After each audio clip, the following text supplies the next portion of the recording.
Hi everyone, this is just a brief video just to give you some advice and guidance on how to go about completing assignment 2. Okay, so assignment 2 is a vlog, so a short video, no longer than 5 minutes, which discusses the resources that you're currently using. Okay, I'll take you through this bit by bit.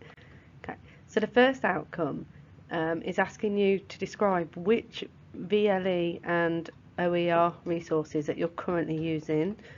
So in terms of your virtual learning environment, identify which platforms that you're using. So that could be Moodle, that could be OneNote class notebooks, that could be Google Classroom, or any other platform that you're currently using.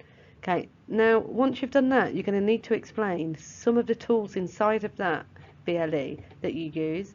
So I know that some of you teaching ESOL, for example, we use quite a lot of discussion tools. So that might be a forum, that might be the collaboration space inside the class notebooks. Okay, some of you might be using quizzes. Others of you might be using Moodle but not using any of those interactive components, and that's fine, because if you're not currently doing it, you could talk about some of the tools that you would like to use instead. Now, in terms of your open educational resources, what you're going to need to do for me there is explain what resources you use either on or from the web and what you're using them for. So in the simplest term, that could just be a platform where teachers share resources.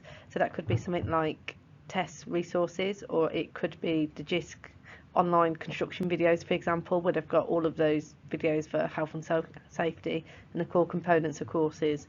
Once you've identified a few resources, explain how they support you in your specialist area of teaching. So for example, in your day-to-day teaching.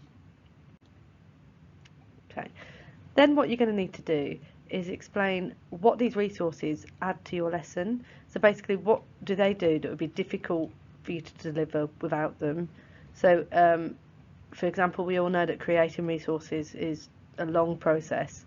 So maybe finding resources that other people have shared makes your workflow more efficient, because you're not spending loads and loads of time accessing or searching for resources or creating them. If you're using something but you think you could use it better, then explain that too, because remember, this is supposed to be evaluative. Okay.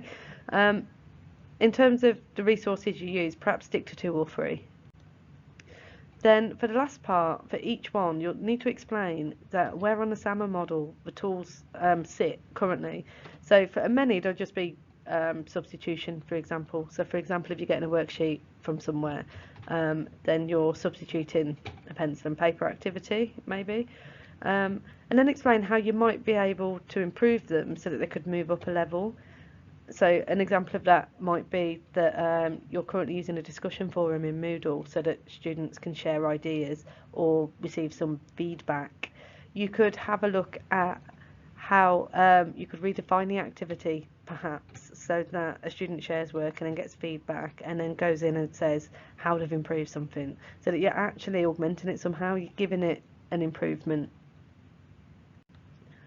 Now, in terms of your general advice, you can structure this how you like, but I think if I were to tackle this, the way I'd go about it would be to talk through it bit by bit. So I'd introduce, say, a tool in a VLE, so going back to that discussion forum activity, and then I'd explain how I use it, why it supports my teaching, and then explain it in terms of the SAM model, and then go back and do the next one and then the next one.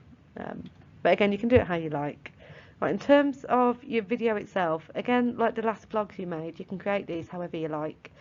So for this video that you're watching now, I used Office Mix, which is really, really easy to use. If you go over to the EdTech topic in the classroom, there is an introduction video to Office Mix. But if you can use PowerPoint, you can use Mix. It's really, really good. For those of you who did it on your mobile phones last time, you can do that again. Okay. Any way you like, so long as you're comfortable with it. And remember, like always, if you do need some help, then please just send me an email and I'll get back to you.